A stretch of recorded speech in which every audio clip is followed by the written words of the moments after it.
আজকে আমরা যে চ্যাপ্টারটি নিয়ে আলোচনা করব সেটি হলো ধারকত্ব ও ধারক।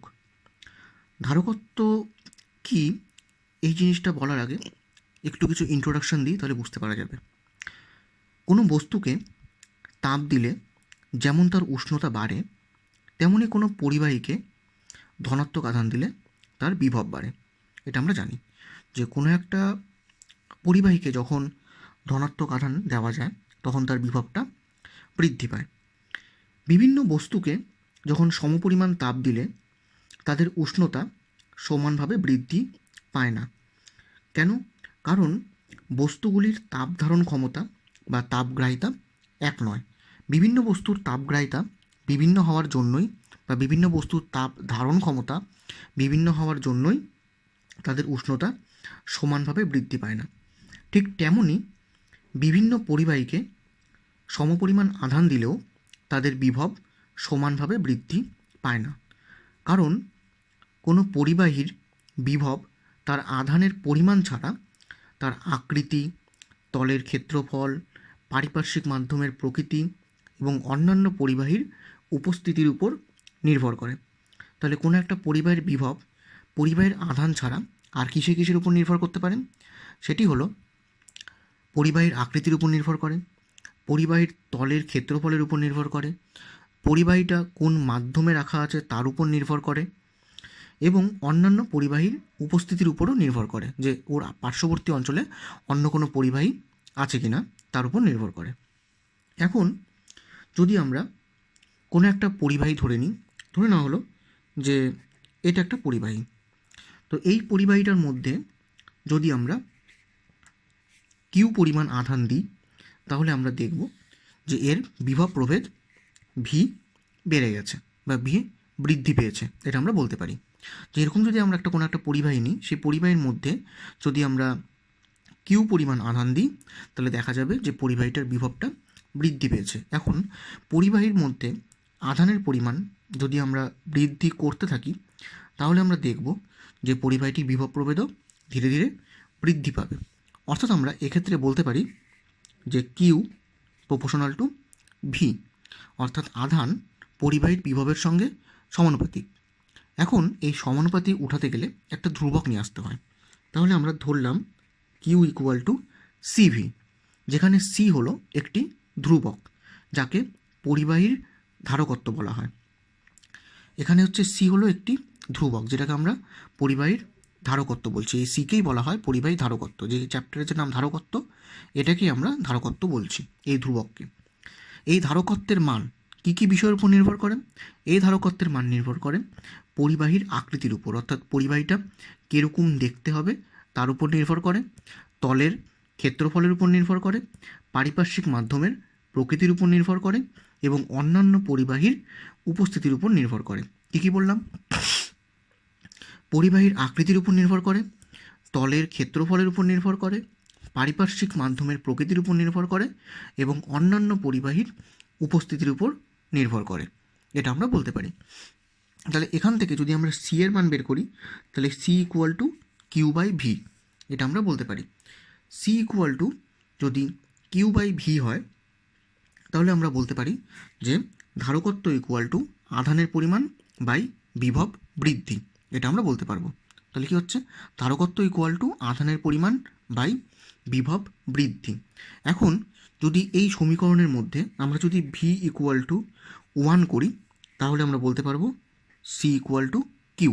এখন এই সমীকরণের মধ্যে যদি আমরা ভি ইকুয়াল টু 1 বসাই তাহলে আমরা সি ইকুয়াল টু কিউ বলতে পারবো এবং সেখান থেকে আমরা ধারকত্বের সংজ্ঞা দিতে পারি।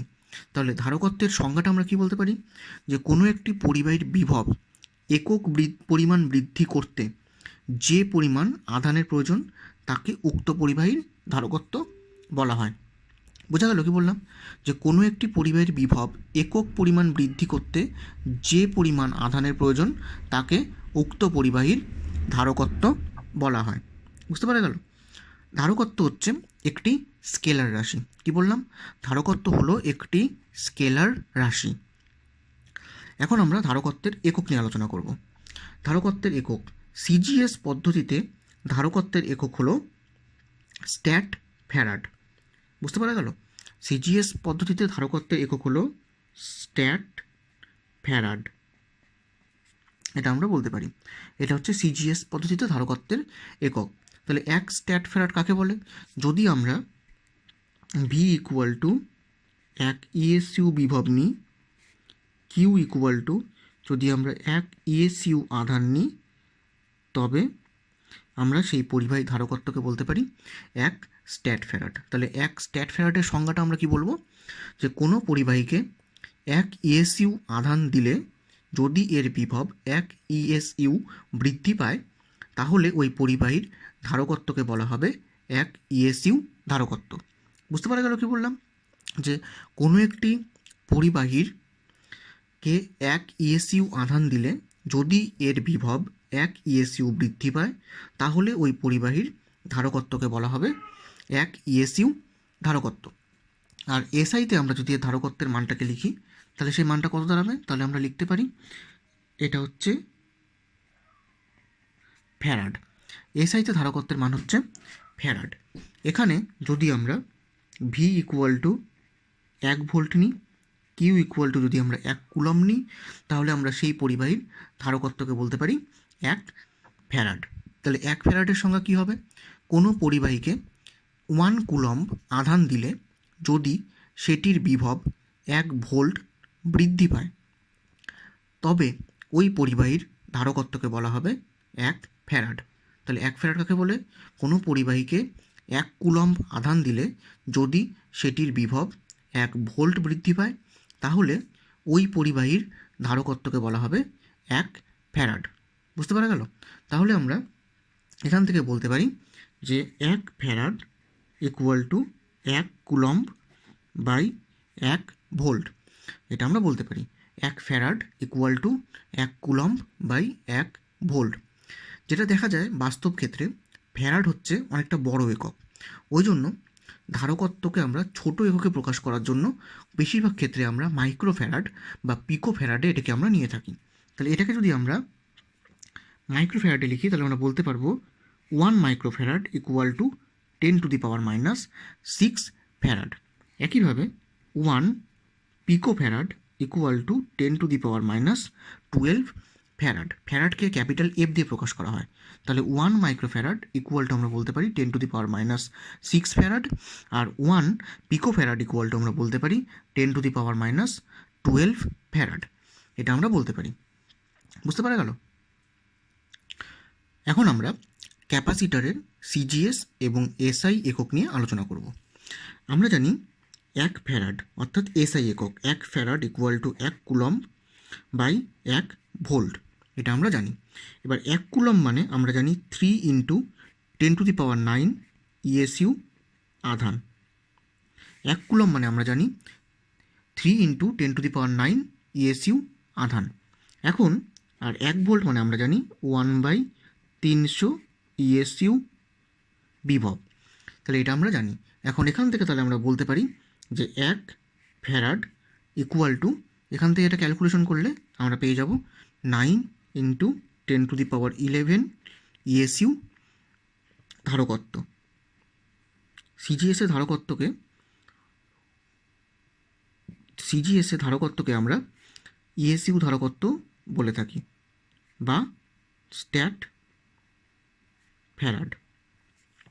ইএসইউ ধারকত্ব বলতে পারি অথবা স্ট্যাট ফ্যারাডও আমরা বলতে পারি। তাহলে আমরা তাহলে ধারকত্বের সিজিএস এবং এসআই এককের মধ্যে সম্পর্ক পেলাম 1 ফ্যারাড ইকুয়াল টু 9 × 10⁻11 ইএসইউ ধারকত্ব বা স্ট্যাট ফ্যারাড।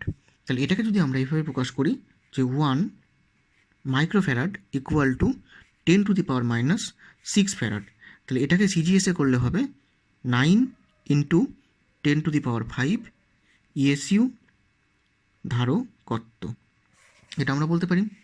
অথবা একইভাবে আমরা 1 পিকো ফ্যারাড ইকুয়াল টু আমরা জানি 10⁻12 ফ্যারাড, তাহলে এটা করলে হবে 0.9 ইএসইউ ধারকত্ব, এটা আমরা বলতে পারি। এখন যদি আমরা ধারকত্বের মাত্রা নির্ণয় করি, তাহলে সেই মাত্রাটা কী দাঁড়াবে?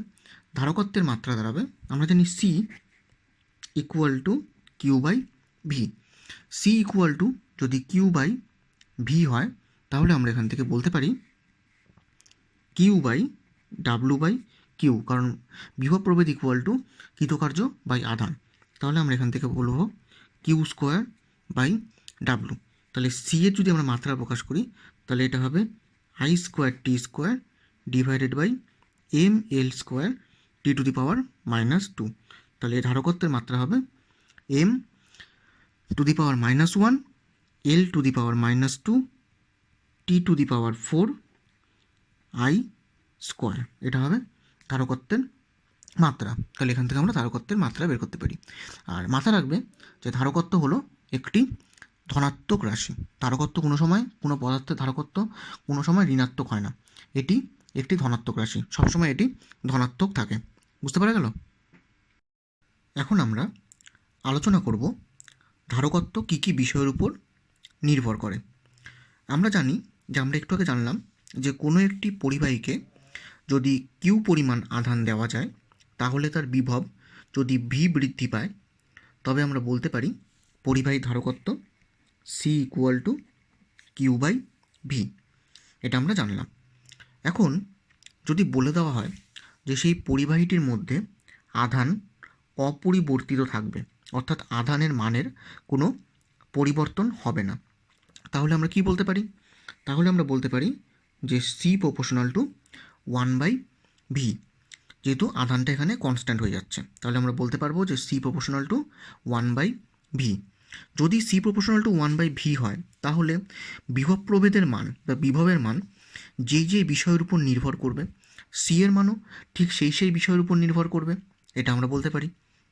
অর্থাৎ যেসব বিষয়ের উপর ভি এর মান নির্ভর করে ঠিক সেই সব বিষয়ের উপর সি এর মানও পরিবর্তিত হবে। তাহলে আমরা বলতে পারবো যে নির্দিষ্ট পরিমাণ আধানের জন্য পরিবাহীর বিভব বাড়লে ধারকত্ব কমবে। কি বললাম? নির্দিষ্ট পরিমাণ আধানের জন্য পরিবাহীর বিভব বাড়লে ধারকত্ব কমবে এবং বিভব কমলে ধারকত্ব বাড়বে। এবং ধারকত্বের মান যে সমস্ত বিষয়গুলির উপর নির্ভর করে সেগুলি হলো, 1 নম্বর হলো পরিবাহী তলের ক্ষেত্রফল ও আকৃতি। এই পরিবাহী তলের ক্ষেত্রফল ও আকৃতির উপর ধারকত্ব কীভাবে নির্ভর করে সেটা আলোচনা করা যাক। অন্য কোনো পরিবাহীর প্রভাব থেকে মুক্ত একটি বিচ্ছিন্ন পরিবাহীর নেওয়া হলো। তার মানে আমরা একটা পরিবাহী নিলাম যেই পরিবাহীটার উপর অন্য কোনো পরিবাহীর কোনো প্রভাব বিস্তার করছে না। এখন এই বিচ্ছিন্ন পরিবাহীর ধারকত্বের মান তার তলের ক্ষেত্রফলের উপর নির্ভর করে। কিভাবে? তলের ক্ষেত্রফল যদি বৃদ্ধি পায় তাহলে পরিবাহীর বিভবও কমে যাবে এবং ধারকত্ব বেড়ে যাবে। অর্থাৎ কোনো একটা পরিবাহীর তলের ক্ষেত্রফল বৃদ্ধি পেলে তার ধারকত্ব বৃদ্ধি পায়, কারণ তার বিভবটা কমে যায়। বুঝতে পারা গেল কী বললাম? যে অন্য কোনো পরিবাহীর প্রভাব থেকে মুক্ত একটি বিচ্ছিন্ন পরিবাহীর ধারকত্বের মান তার তলের ক্ষেত্রফলের উপর নির্ভর করে, অর্থাৎ ক্ষেত্রফল যত বৃদ্ধি পাবে পরিবাহীর বিভব তত কমে যাবে এবং ধারকত্ব বেড়ে যাবে। বুঝতে পারা গেল? 2 নম্বর হলো পারিপার্শ্বিক মাধ্যমের প্রকৃতি। পরিবাহীর চারিদিকে বায়ুর পরিবর্তে যদি অপর কোনো পরাবৈদ্যুতিক মাধ্যম রাখা যায় তাহলে দেখা যাবে যে পরিবাহীটির ধারকত্ব বেড়ে গেছে। অর্থাৎ কোনো একটা পরিবাহীর পার্শ্ববর্তী অঞ্চলে বায়ু না রেখে যদি আমরা জল বা কোনো কঠিন পদার্থ জাতীয় যদি আমরা কোনো এরকম পরাবৈদ্যুতিক ধ্রুবক যদি আমরা রাখতে পারি তাহলে দেখব যে পরিবাহীর ধারকত্বটা বেড়ে গেছে। মাধ্যমের পরাবৈদ্যুতিক ধ্রুবকের মান যত বেশি হবে ধারকত্ব তত বেশি হবে। পরাবৈদ্যুতিক ধ্রুবক তোমরা চ্যাপ্টারে পড়েছো, কোনো পরাবৈদ্যুতিক ধ্রুবক সম্বন্ধে তোমাদের জানা আছে, তাহলে আমরা ওখান থেকে আমরা আলোচনা করতে পারি যে কোনো একটি মাধ্যমের পরাবৈদ্যুতিক ধ্রুবকের মান যত বেশি হবে তার ধারকত্ব তত বেশি হবে। এইভাবে করেই পারিপার্শ্বিক মাধ্যমের উপর ধারকত্ব নির্ভর করে। 3 নম্বর হলো অন্যান্য পরিবাহীর উপস্থিতি। কোনো পরিবাহীর ধারকত্বের মান পরিবেশে উপস্থিত অন্যান্য পরিবাহীর উপরেও নির্ভর করে। কিরকম করে?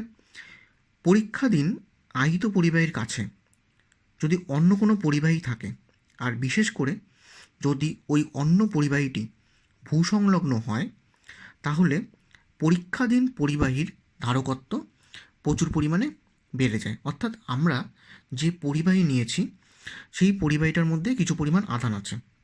এখন এই পরিবাহীটার পার্শ্ববর্তী অঞ্চলে যদি আমরা অন্য একটি পরিবাহী নিয়ে আসি এবং সেটি যদি ভূসংলগ্ন হয়, অন্য পরিবাহীটি যদি ভূসংলগ্ন হয়, তবে আমাদের যে পরীক্ষাধীন পরিবাহী যেটা আমরা আগে নিয়ে এসেছিলাম তার ধারকত্বটা প্রচুর পরিমাণে বেড়ে যাবে। অর্থাৎ অন্যান্য পরিবাহীর উপস্থিতির উপরও ধারকত্ব নির্ভর করে। বুঝতে পারা গেল কি বললাম? তাহলে আমরা দেখতে পাচ্ছি যে ধারকত্ব তিনটি জিনিসের উপর নির্ভর করছে। কি কি?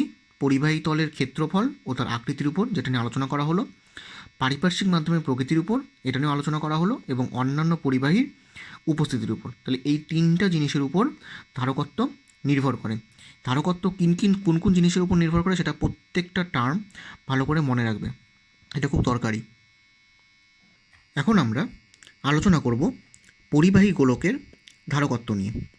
অর্থাৎ একটা গোলীয় পরিবাহী নেওয়া হলো, সেই গোলীয় পরিবাহীর ব্যাসার্ধ হলো আর ব্যাসার্ধের একটি গোলীয় পরিবাহী নেওয়া হলো, এবং সেই গোলকটির মধ্যে কিউ পরিমাণ আধান আছে, এটা আমরা ধরে নিলাম। গোলকটির মধ্যে যদি কিউ পরিমাণ আধান থাকে এবং গোলকটি যদি এপসাইলন তড়িৎ ভেদ্যতা বিশিষ্ট কোনো একটি মাধ্যমের মধ্যে রাখা থাকে, তাহলে আমরা বলতে পারি সেই গোলকের ক্ষেত্রে বিভব প্রভেদ কত হবে? V equal to 1/4 epsilon Q by R, এটা আমরা বলতে পারি। অর্থাৎ আমরা যদি এটাকে এসআইতে করি তাহলে আমরা বলতে পারবো যে গোলকটির ক্ষেত্রে ধারকত্ব গোলকটির ক্ষেত্রে বিভব প্রভেদ V equal to 1/4 epsilon naught by epsilon Q by R. অর্থাৎ এটিকে আমরা এভাবেও লিখতে পারি 1/4 কে epsilon naught Q by R. তাহলে বিভব প্রভেদ আমরা পেয়ে যাচ্ছি ভি ইকুয়াল টু 1/4 কে epsilon naught Q by R. অর্থাৎ এখন যদি আমরা গোলকটির ধারকত্ব বের করি তাহলে আমরা দেখব যে সি ইকুয়াল টু আমরা জানি Q by V. C equal to যদি কিউ বাই ভি হয় আর ভি এর এই মানটা যদি আমরা এখানে পুট করি তাহলে আমরা পেয়ে যাব 4 কে এপসাইলন নট আর। অর্থাৎ সি ইকুয়াল টু আমরা পেয়ে যাচ্ছি 4 কে এপসাইলন নট আর। আর আমরা জানি যে 1/4 এপসাইলন নট মানে হচ্ছে 9 × 10⁹ newton metre square coulomb to the power -2, এটা আমরা জানি। এখন তাহলে আমরা এখান থেকে সি কত পেয়ে যাব? তাহলে আমরা সি পেয়ে যাব, সি ইকুয়াল টু হবে এটা 4 এপসাইলন নট মানে হচ্ছে আর ডিভাইড বাই, যদি আমরা শূন্যস্থানে নিই শূন্যস্থানের ক্ষেত্রে কী হয়ে যাবে? অর্থাৎ ভ্যাকুয়ামের ক্ষেত্রে আমরা বলতে পারবো যে কে ইকুয়াল টু হবে 1। তাহলে ভ্যাকুয়ামের ক্ষেত্রে কে ইকুয়াল টু যদি 1 হয় তাহলে আমরা বলতে পারবো C equal to R divide by 9 × 10⁹ farad. এত ফ্যারাড এটা আমরা বলতে পারি। এটাকে যদি আমরা সিজিএসে করি, কারণ এই টোটালটা আমরা এসআইতে করলাম, এটাকে টোটালটা যদি আমরা সিজিএসে করি তাহলে আমরা সি এর মানটা দেখাতে পারবো যে C equal to R stat farad হবে। অর্থাৎ সি ইকুয়াল টু যদি আর স্ট্যাট ফ্যারাড হয় তাহলে আমরা বলতে পারি যে কোনো একটি গোলকের ক্ষেত্রে বা কোনো একটি গোলক বা কোনো একটি গোলীয় পরিবাহীর ক্ষেত্রে ধারকত্বের মান তার ব্যাসার্ধের সঙ্গে সমান হয়। সিজিএস পদ্ধতিতে কোনো একটি গোলীয় পরিবাহীর ধারকত্বের মান তার ব্যাসার্ধের সঙ্গে সমান হয়, কিন্তু এসআইতে করলে সেখানে একটা 4 এপসাইলন নট এই টার্মটা চলে আসে। বুঝতে পারা গেল? তাহলে এখান থেকে আমরা কোনো একটা গোলীয় পরিবাহীর ক্ষেত্রে বিভব প্রভেদের সাহায্যে তার ধারকত্বটা আমরা নির্ধারণ করতে পারি। এভাবে করে তোমাদের এক্সামে কোনো কোনো ক্ষেত্রে পৃথিবীর ক্ষেত্রে, যেমন আমরা পৃথিবীর যেহেতু একটা গোলক ধরে নিই, আমরা গোলক হলে তার ব্যাসার্ধ থাকবে এবং সেক্ষেত্রে পৃথিবীর ধারকত্ব কত সেটাও বের করতে বলে। মাঝে মাঝে এরকম ধরনের অঙ্ক পরীক্ষাতে আসে। বুঝতে পারা গেল? তাহলে আমরা এখান থেকে কোনো একটি পরিবাহী গোলকের উপর ভিত্তি করে তার ধারকত্বটা আমরা নির্ধারণ করতে পারি। দেখে নাও টোটালটা, এটা ভালো করে বুঝতে পারলে কিনা। আমরা এখন আহিত পরিবাহীর স্থিতিশক্তি নির্ণয় করব। আমরা কি করলাম, একটা পরিবাহী নিলাম, এই পরিবাহীটির ধারকত্ব যদি আমরা সি ধরি এবং এই পরিবাহীটির মধ্যে যদি কিউ পরিমাণ আধান দেওয়া যায়, যার ফলে এর মধ্যে বিভব যদি ভি হয়, ঠিক আছে, তাহলে আমরা কী ধরলাম, যে আমরা এখানে একটা পরিবাহী ধরলাম, যেই পরিবাহীটির ধারকত্ব হচ্ছে সি এবং পরিবাহীটির মধ্যে কিউ পরিমাণ আধান দেওয়ার ফলে তার বিভব হলো ভি। এখন যদি আমরা ধরে নিই বা আমরা যদি বলতে পারি যে এই যে কিউ আধানটা, এই যে পরিবাহীটার মধ্যে যে কিউ আধান দেওয়া হলো, সেই কিউ আধান যদি পরিবাহীর মধ্যে একসঙ্গে না দিয়ে ক্ষুদ্র ক্ষুদ্র পরিমাণে এনে যদি পরিবাহীর মধ্যে দেওয়া হয়, তাহলে আমরা বলতে পারি যে প্রথমে পরিবাহীর আধান ছিল শূন্য, অর্থাৎ প্রথমে পরিবাহীর আধান ছিল শূন্য এবং তার বিভবও ছিল শূন্য। এটা আমরা বলতে পারি প্রথমে পরিবাহীর আধান ছিল শূন্য এবং তার বিভবও ছিল শূন্য। ক্রমান্বয়ে আধান দেওয়ার ফলে পরিবাহীর বিভবটা কী হচ্ছে, ধীরে ধীরে বৃদ্ধি পেতে থাকবে। অর্থাৎ আমরা বলতে পারি যে আধান দেওয়ার ফলে পরিবাহীর মধ্যে বিভবটা ধীরে ধীরে বৃদ্ধি পেতে থাকবে। এখন পরিবাহীর মধ্যে আধানের মানটা যখন বাড়তে বাড়তে কিউ হলো, তখন সেই পরিবাহীর মধ্যে বিভবটাও ধীরে ধীরে বৃদ্ধি পেতে পেতে ভি হলো। অর্থাৎ আমরা বলতে পারি প্রথমে বিভব ছিল শূন্য, পরে বিভব হলো ভি। তাহলে এদের মধ্যে যে গড় বিভব কাজ করবে সেটা কত হবে? সেই গড় বিভবের মান হবে 0 প্লাস ভি বাই 2। অর্থাৎ এদের মধ্যে যে গড় বিভবের মানটা হবে, সেই গড় বিভবের মান হবে V by 2।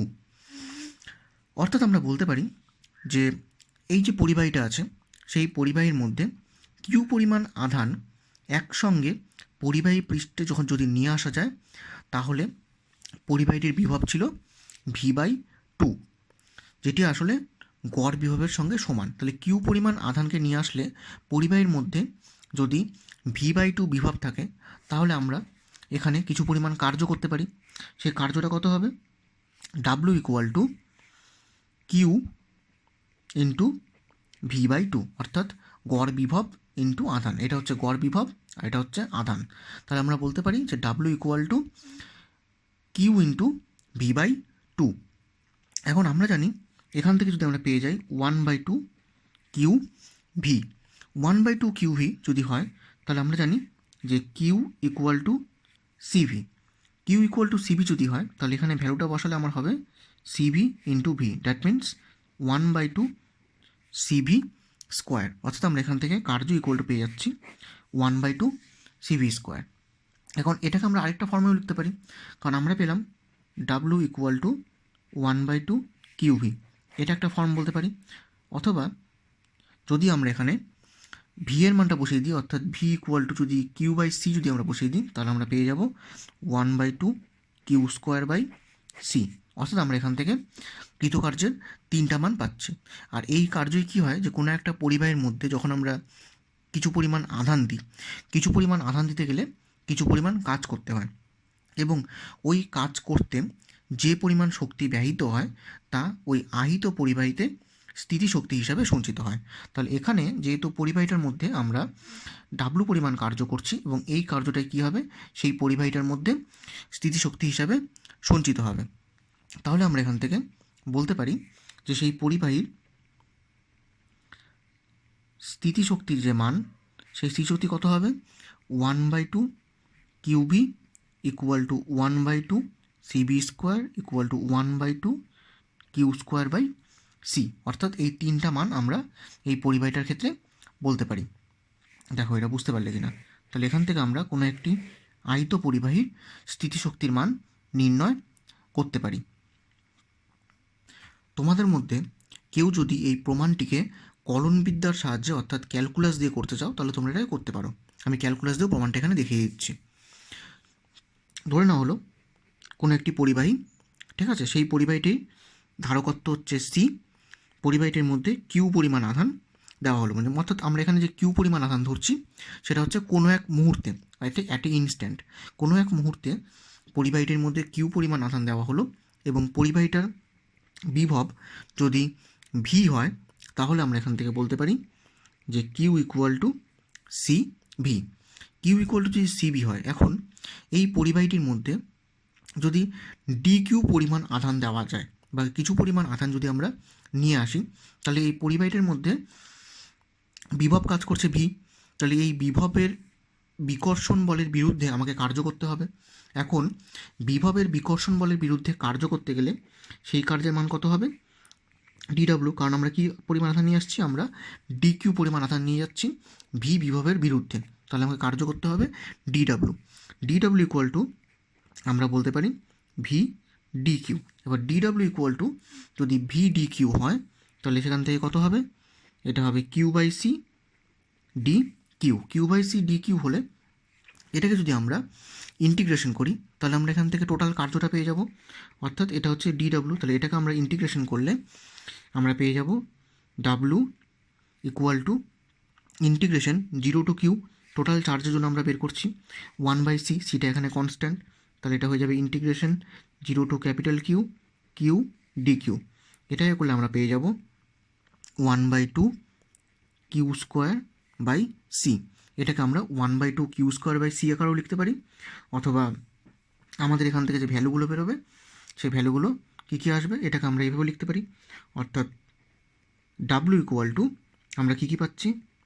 1/2 Q square by C পাচ্ছি, 1/2 সিবি স্কোয়ার পাচ্ছি, আর একটা হচ্ছে 1/2 কিউ পাচ্ছি। অর্থাৎ এখানে যে মানগুলো পাওয়া গেল এটাকে ইন্টিগ্রেশন করেও আমরা এই একই মানগুলো বের করতে পারি। তাহলে আমরা এগুলো হচ্ছে কৃতকার্যের মান, যেটা ওই পরিবাহীটির মধ্যে স্থিতিশক্তি হিসাবে সঞ্চিত থাকবে।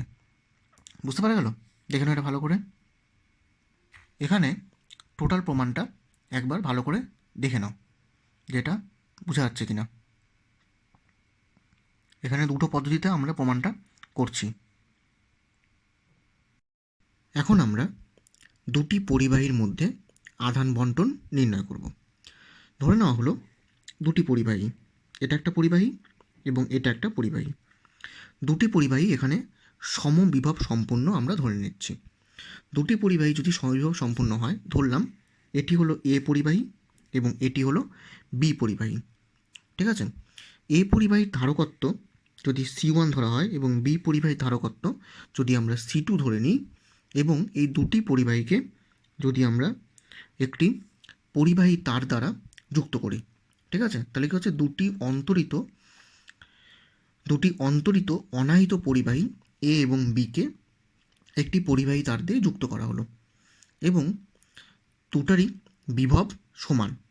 দুটারই বিভব যদি সমান হয়, তাহলে আমরা এখান থেকে বলতে পারি যে টোটাল যে চার্জ, অর্থাৎ এদের মধ্যে যে টোটাল চার্জ আছে কিউ, সেই কিউ পরিমাণ চার্জ কী হবে? এইটাকে পরিবাহী তার দিয়ে যুক্ত করলে সেই কিউ পরিমাণ চার্জ এদের মধ্যে ডিস্ট্রিবিউট হয়ে যাবে, অর্থাৎ বণ্টিত হয়ে যাবে। যদি আধান দুটি বণ্টিত হয়ে যায়, তাহলে আমরা বলতে পারবো Q equal to Q1 plus Q2। Q1 আধান এর মধ্যে গেল এবং Q2 আধান এর মধ্যে গেল। এখন যদি এই দুটোর মধ্যে বিভব প্রভেদ যদি আমরা ভি বলি, তাহলে আমরা বলতে পারবো V equal to Q1 by C1 equal to Q2 by C2।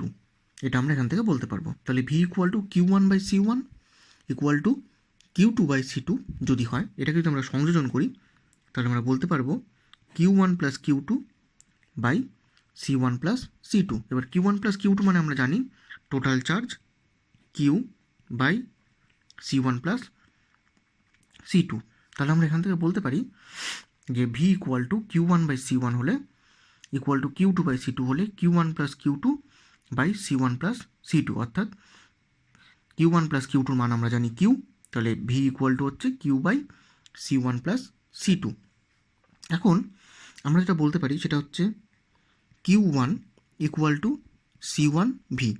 Q1 equal to যদি C1 ভি হয়, সুতরাং তাহলে আমরা ভি এর মানটা যদি আমরা এটা বসিয়ে দিই, তাহলে আমরা এখান থেকে বলতে পারবো যে C1 Q into C1 by C1 plus C2। একইভাবে করে আমরা যদি Q2 বের করি, তাহলে সেটা হবে Q into C2 by C1 plus C2। এই মানটা আমরা বলতে পারবো। তাহলে এটাকে যদি আমরা এখন যদি Q1 আর Q2-র মধ্যে যদি আমরা ডিভাইড করি তাহলে আমরা দেখব সেখান থেকে এটা আসবে C1/C2। তাহলে আমরা এখান থেকে Q1/Q2-র মধ্যে ডিভাইড করলে আমরা পাচ্ছি C1/C2। তাহলে আমরা এখান থেকে বলতে পারি যে প্রতিটি পরিবাহীর আধান তার ধারকত্বের সমানুপাতিক, অর্থাৎ পরিবাহী দুটির ধারকত্ব সমান হলে প্রদত্ত আধান দুটির মধ্যে সমানভাবে বণ্টিত হবে। অর্থাৎ আমরা বলতে পারি যে পরিবাহী দুটির মধ্যে যদি ধারকত্ব সমান হয় তাহলে আধান দুটি বা আধানগুলি পরিবাহী দুটির মধ্যে সমানভাবে বণ্টিত হবে, এটা আমরা এখান থেকে বলতে পারি। তাহলে আমরা পেলাম Q1/Q2 ইকুয়াল টু C1/C2।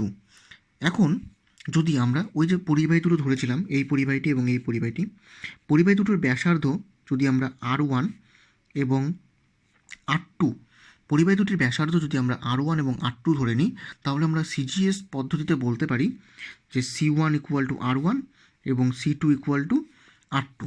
এখন C1 ইকুয়াল টু R1 আর C2 ইকুয়াল টু R2 হলে আমরা Q1 ইকুয়াল টু আমরা বলতে পারি আগের যে প্রশ্নটা যেখানে আমাদের ছিল Q1 equal two Q into C1 plus C2, তাহলে এখান থেকে আমরা বলতে পারবো Q into R1/R1 plus R2। একইভাবে করে আমরা বলতে পারবো Q2 equal to Q into C2/C1 plus C2 থেকে Q into R2/R1 plus R2। তাহলে আমরা এখান থেকে এটা বলতে পারি যদি আমরা পরিবাহী দুটির ব্যাসার্ধকে যদি আমরা R1 এবং R2 যদি ধরে নিই। এখন এদের মধ্যে থেকে যদি আমরা Q1/Q2-র মানটা বের করি তাহলে দেখব সেটা হবে R1/R2, অর্থাৎ এটাকে যদি আমরা বাই করে দিই তাহলে আমরা দেখব Q1/Q2 ইকুয়াল টু বেরোবে R1/R2।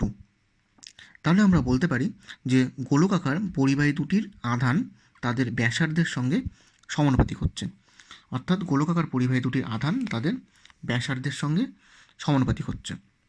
এখন যদি আমরা এই পরিবাহী দুটির তলমাত্রিক ঘনত্ব, একটার যদি আমরা σ1 এবং আরেকটা যদি আমরা σ2 ধরে নিই তাহলে আমরা কি বলতে পারবো?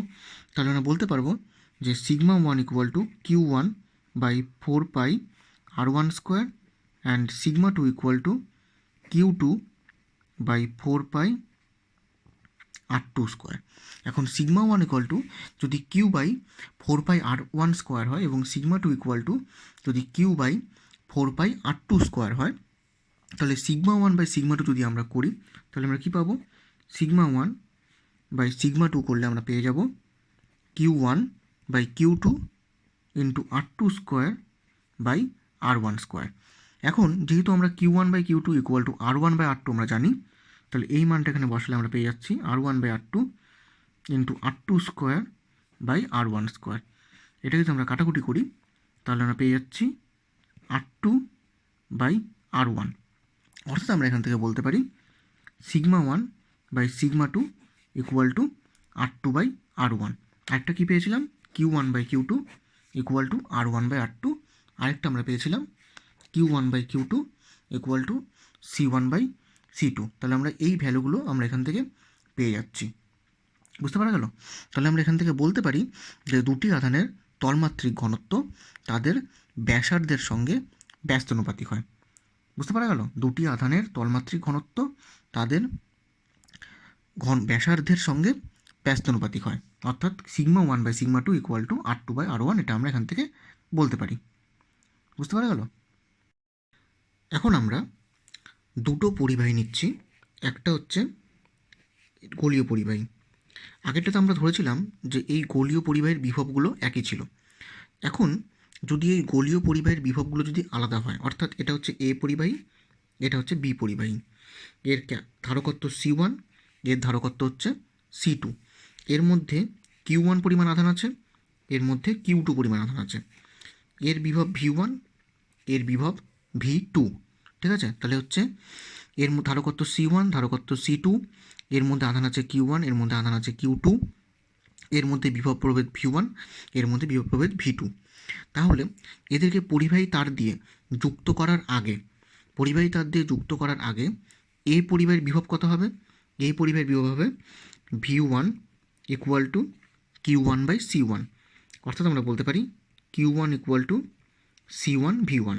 একইভাবে এই পরিবাহীর ক্ষেত্রে আমরা বলতে পারি Q2 = C2V2।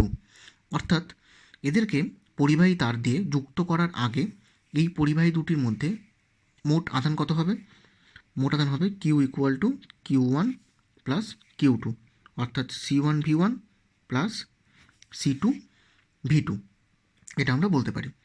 এখন যদি ধরে নিই যে V1 > V2, V1 > যদি V2 হয়, এখন পরিবাহী দুটিকে যদি আমরা একটা তার দিয়ে যুক্ত করে দিই, তাহলে আমরা বলতে পারবো যে এ পরিবাহী থেকে বি পরিবাহীর মধ্যে আধানের প্রবাহ হবে। এ পরিবাহী থেকে বি পরিবাহীর মধ্যে যদি আধানের প্রবাহ হয় এবং সংযোগের পর উভয়ের সাধারণ বিভব যদি ভি হয়, তাহলে আমরা বলতে পারি, আর যেহেতু আমরা আধানের সংরক্ষণ সূত্র জানি, অর্থাৎ সংরক্ষণ সূত্র বলছে যে আধান বণ্টনের পরেও কী হবে, মোট আধানের মানটা একই থাকবে।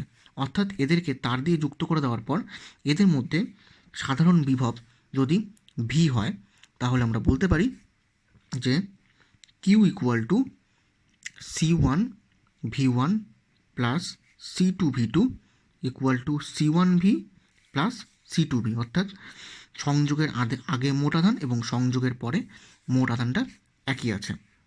তাহলে আমরা এখান থেকে বলতে পারি C1V1 + C2V2 = C1 + C2 × V, অর্থাৎ আমরা এখান থেকে V এর মানটা বের করলে পাবো C1V1 + C2V2 / C1 + C2, এটা আমরা এখান থেকে পেয়ে যাচ্ছি। এটা হচ্ছে এদের সংযোগের পর এদের যে সাধারণ বিভবের মানটা, সেই মানটা আমরা পেয়ে যাচ্ছি। বুঝতে পারা গেল? তাহলে আমরা এখান থেকে এদের সাধারণ বিভবের মানটা আমরা বের করে নিতে পারি। এখন তড়িৎ সংযোগের পর, মানে এদেরকে যখন আমরা তার দিয়ে যুক্ত করছি, তড়িৎ সংযোগের পর এ এবং বি আধানের মধ্যে, অর্থাৎ এ এবং বি পরিবাহীর মধ্যে যে আধান বণ্টিত হচ্ছে, সেটা যদি স্মল Q1, মানে ধরলাম স্মল Q1 আধান এবং স্মল Q2 আধান বণ্টিত হচ্ছে, তাহলে আমরা এখান থেকে স্মল Q1 আধানের মানটা আমরা কত বের করতে পারি? তাহলে আমরা দেখতে পারি যে এখান থেকে স্মল Q1 আধান হবে, যদি স্মল Q1 এবং স্মল Q2 আধান থাকে, মানে আধান বণ্টিত হওয়ার পর এদের মধ্যে স্মল Q1 এবং স্মল Q2 যদি আধান থেকে থাকে, তাহলে আমরা স্মল Q1 = বলতে পারি C1V। C1V মানে ভি এর মানটা যদি আমরা, এই যে ভি এর মানটা পেলাম, সেই ভি এর মানটা যদি আমরা এখানে বসিয়ে দিই, তাহলে আমরা পেয়ে যাব C1 × C1V1 + C2V2 / C1 + C2। আচ্ছা, এবারে C1V1 + C2V2 মানে আমরা জানি হচ্ছে Q। তাহলে এখন যদি আমরা এখানে, এই যে এটা মানে আমরা জানি Q, এই যে এটা = Q, এটা আমরা পেয়েছি। তাহলে এটা যদি আমরা এখানে বসিয়ে দিই, তাহলে আমরা কি পাবো? তাহলে আমরা পাবো হলো Q × C1/C1 + C2। সিমিলারলি একইভাবে এটা যেমন এ পরিবাহীর ক্ষেত্রে আধান হলো Q1, তাহলে বি পরিবাহীর ক্ষেত্রে আধান যদি আমরা বের করি Q2, তাহলে আমরা দেখব যে সেটা হবে হচ্ছে C2 × V। তাহলে ভি এর মানটা যদি আমরা এখানে বসাই, সেম একইভাবে করে এটার মতন করেই আমরা এখানে লিখতে পারি Q × C2/C1 + C2, অর্থাৎ দুটোকে পরিবাহী তার দিয়ে যুক্ত করে দেওয়ার পর এদের মধ্যে যে আধানের বণ্টনটা হচ্ছে, সে আধানটা হলো Q1 আর Q2। তাহলে তার দিয়ে যুক্ত করে দেওয়ার পর এদের মধ্যে যে আধান থাকছে, যুক্ত করে দেওয়ার পরে সেটা হচ্ছে এই স্মল Q1 আর স্মল Q2, এই পরিমাণ আধান এদের মধ্যে থাকবে। বুঝতে পারা গেল? তাহলে এদের মধ্যে কি আধান বণ্টিত হচ্ছে। এবার এদের মধ্যে যদি আধান বণ্টিত হয়, আর আমরা যেটা এখানে দেখতে পাচ্ছি যে V1 > V2, অর্থাৎ V1 > V2 মানে এ পরিবাহী থেকে আধান বি পরিবাহীতে গেছে, তাহলে আমরা এখান থেকে বলতে পারি যে এ পরিবাহী যতটা আধান বর্জন করছে, বি পরিবাহী ঠিক ততটাই আধান গ্রহণ করছে, এবং সেটাকে আমরা বের করতে পারি। তাহলে আমরা এখানে যদি Q1' অর্থাৎ এ পরিবাহী দ্বারা বণ্টিত, মানে কতটা আধান এ পরিবাহী বর্জন করছে, সেটাকে যদি আমরা Q1' ধরে নিই, আমরা এখান থেকে বলতে পারবো Q1' = C1V1, যেটা ওর আগে আধান ছিল, মাইনাস C1V, যেটা ওর পরে আধান আসলো। অর্থাৎ এখান থেকে C1 কমন নিলে V1 - V, এটা আমরা বের করতে পারি। ভি এর মানটা যদি আমরা বসিয়ে দিই, তাহলে আমরা পেয়ে যাব C1 × V1 - C1V1 plus C2 V2 divided by C1 plus C2। এখান থেকে ক্যালকুলেশন করলে আমরা পেয়ে যাব C1 C2 V1 minus V2 divided by C1 plus C2। তাহলে আমরা পেয়ে যাব যে এ পরিবাহীটি, অর্থাৎ এখানে যে এ পরিবাহীটা ছিল সেই এ পরিবাহী কতটা আধান বিকে দিয়েছে সেটা আমরা এখান থেকে বের করতে পারছি Q1 ড্যাশ দিয়ে। Q1 ড্যাশ দিয়ে আমরা এটা ক্যালকুলেশনের থ্রু এটাকে আমরা বের করতে পারছি। তাহলে একইভাবে বি পরিবাহী কতগুলো আধান গ্রহণ করছে সেটাকে যদি আমরা Q2 ড্যাশ ধরি এবং সেটাকে যদি আমরা C2V মাইনাস C2 V2 যদি করে বের করি এবং ভি এর যে মানটা সেই মানটা যদি আমরা এখানে বসাই তাহলে দেখব যে আমার যে ভ্যালুটা সেই এই ভ্যালুটাই এটা বেরিয়ে আসবে। অর্থাৎ এ পরিবাহী যতটা আধান বর্জন করছে ঠিক বি পরিবাহী ততটাই আধান গ্রহণ করছে, এটা আমরা এখান থেকে বলতে পারি। অর্থাৎ এই মানটাও এটা হবে। বুঝতে পারা গেল কি বললাম? তাহলে এখান থেকে আমরা বের করলাম যে ভিন্ন বিভবযুক্ত দুটি পরিবাহীর ক্ষেত্রে আধান যদি বণ্টিত হয়, আধান বণ্টিত হওয়ার পর তাদের মধ্যে যে আধানটা যে সমান সমান হবে সেটা কত কত হবে সেটা আমরা এখানে এবং এখানে সেটাকে আমরা নির্ণয় করলাম। আধান বণ্টন হওয়ার পর তাদের মধ্যে কী পরিমাণ আধান বা কতটা আধান বর্জন করবে সেটা আমরা এখান থেকে বের করতে পারি। বুঝতে পারা গেল? এখন আমরা আধান বণ্টনের দরুন শক্তিক্ষয় নির্ণয় করব। তো যেটা আমরা ধরেছিলাম যে দুটো গোলীয় পরিবাহী, এই দুটো গোলীয় পরিবাহীর ক্ষেত্রে এটা ধারকত্ব হলো C1, এটা যদি এ পরিবাহী হয়, এটা যদি বি পরিবাহী হয়, এটা ধারকত্ব C1, এটা ধারকত্ব C2, এর মধ্যে Q1 পরিমাণ আধান আছে, এর মধ্যে Q2 পরিমাণ আধান আছে, এর মধ্যে বিভব V1, এর মধ্যে বিভব V2। তাহলে এদেরকে তড়িৎ সংযোগ করার আগে, অর্থাৎ তড়িৎ সংযোগ করার আগে এদের মধ্যে যে শক্তিটা থাকবে সেই শক্তিটা কত হচ্ছে, তো সেটা ধরে নিচ্ছি আমরা U1।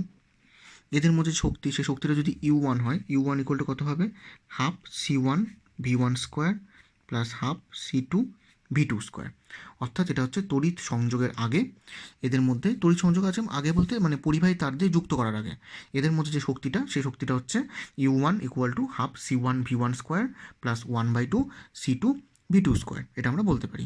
এখন যখন এদেরকে আমরা পরিবাহী তার দিয়ে যুক্ত করে দিব তাহলে দুটোর মধ্যে কী হবে, বিভবটা সমান হয়ে যাবে। এখন দুটোর মধ্যে যখন বিভবটা সমান হয়ে যাবে তখন আমরা বলতে পারি এদের মধ্যে সাধারণ বিভবের ফর্মুলাটা V equal to C1 V1 plus C2 V2 divided by C1 plus C2, এটা আমরা পাচ্ছি। এখন সংযোগ করার পর, তো এম করে তার দিয়ে সংযোগ করার পর তাহলে এদের যেহেতু সাধারণ বিভবটা ভি হয়ে গেল তাহলে এদের মধ্যে মোট শক্তি কত হবে, ধরলাম সেটা U2।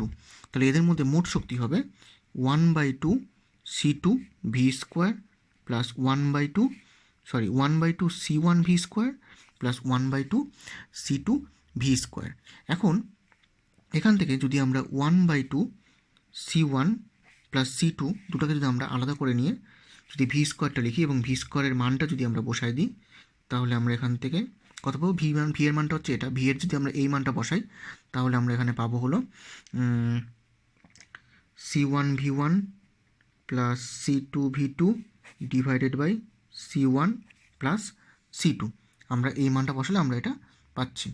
এখন এটাকে যদি আমরা ক্যালকুলেশন করলে এটাকে আমরা লিখতে পারি এভাবে করে, U2 equal to 1/2 C1 V1 plus C2 V2 তার square divided by C1 plus C2। অর্থাৎ আমরা এখান থেকে C1 প্লাস C2 এটা হচ্ছে হোল স্কোয়ার বসবে।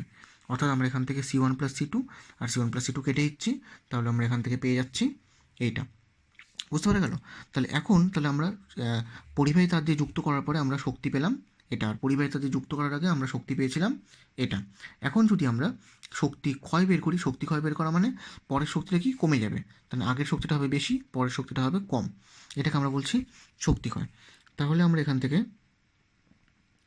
যদি শক্তি ক্ষয় বের করতে চাই তাহলে শক্তি ক্ষয় কত হবে, U1 মাইনাস U2। অর্থাৎ আমরা এখান থেকে 1/2 C1 V1 square plus 1/2 C2 V2 square minus এটা হবে এটা, অর্থাৎ আমরা U1 এর মানটা বসালাম, U1 এর যে মান আছে এটা সেই মানটা আমরা এখানে লিখলাম। একইভাবে U2 যে মানটা আমরা বের করছি এটা, সেই মানটা আমরা এখানে লিখব। এটা হবে 1/2 C1 V1 plus C2 V2 তার square divided by C1 plus C2।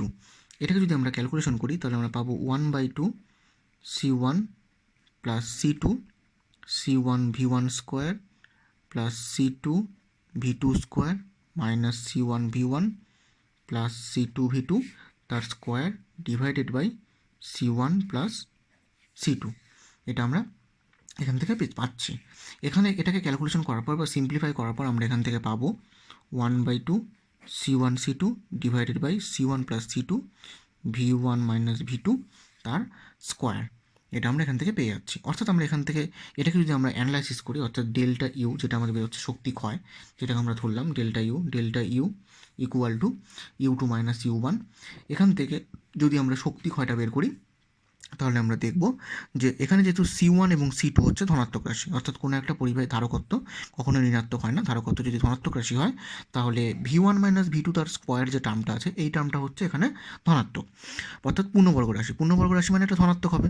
ধনাত্মক হওয়া মানে আমরা বলতে পারি যে এখানে যে শক্তি ক্ষয়ের যে মানটা সেই মানটাও ধনাত্মক হচ্ছে। তাহলে শক্তিটা যে ক্ষয় হচ্ছে এটা আমরা এখান থেকে বুঝতে পারছি। তাহলে শক্তিটা কীভাবে করে ক্ষয় হচ্ছে, এখানে যেহেতু আমরা জানি যে শক্তি সংরক্ষণ নীতি কাজ করে সব ক্ষেত্রেই, তাহলে শক্তির বিনাশ এখানে হচ্ছে না, শক্তি কী হচ্ছে অন্য শক্তিতে রূপান্তরিত হচ্ছে।